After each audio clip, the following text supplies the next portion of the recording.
Hello everyone and welcome. Today I'm going to be showing you how to use the Gracey 1314 after 5 instrument. So the Gracey 1314 after 5 is a curette and it is pretty much the same as the Gracey 1314. So the after 5 is the only difference is that it has a longer lower shank. So you can see how long this lower shank is compared to the regular Gracey 1314. Now this is an area specific curette that is used on posterior teeth only, and it is a periodontal instrument, so you can use it on deep pockets and those hard to reach areas for moderate to heavy calculus removal. And it is a curette, so because it's a curette, it does have a rounded back and a rounded toe.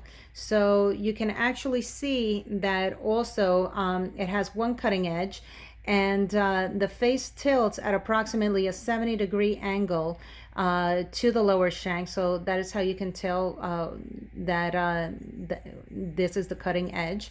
Now with this instrument, one thing before we start scaling, we want to make sure that we have the correct working end as well. So if you just place the instrument straight in between the two teeth, you see that it creates a V towards the distal of the first premolar. So that is a V to the D. So that is how you know you have the correct working end.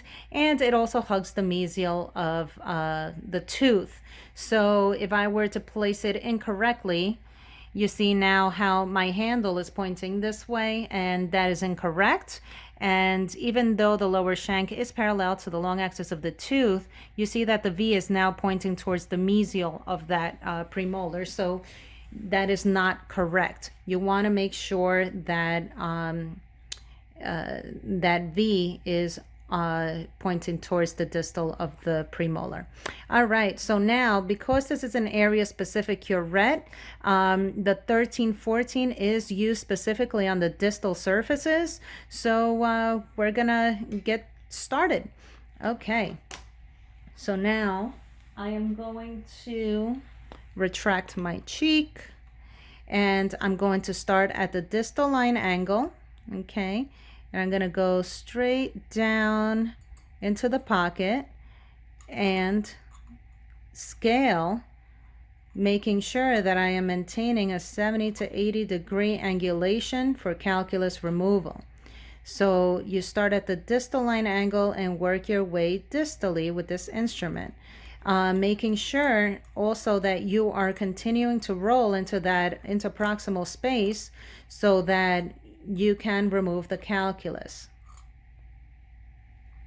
So maintaining that 70 to 80 degree angulation interproximally here for the calculus removal. Again, start at the distal line angle and making sure also that the lower shank is as parallel as possible to the long axis of the tooth.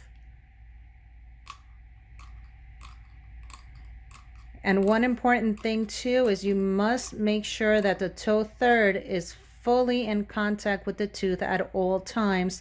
You do not want the toe sticking out to lacerate the tissue.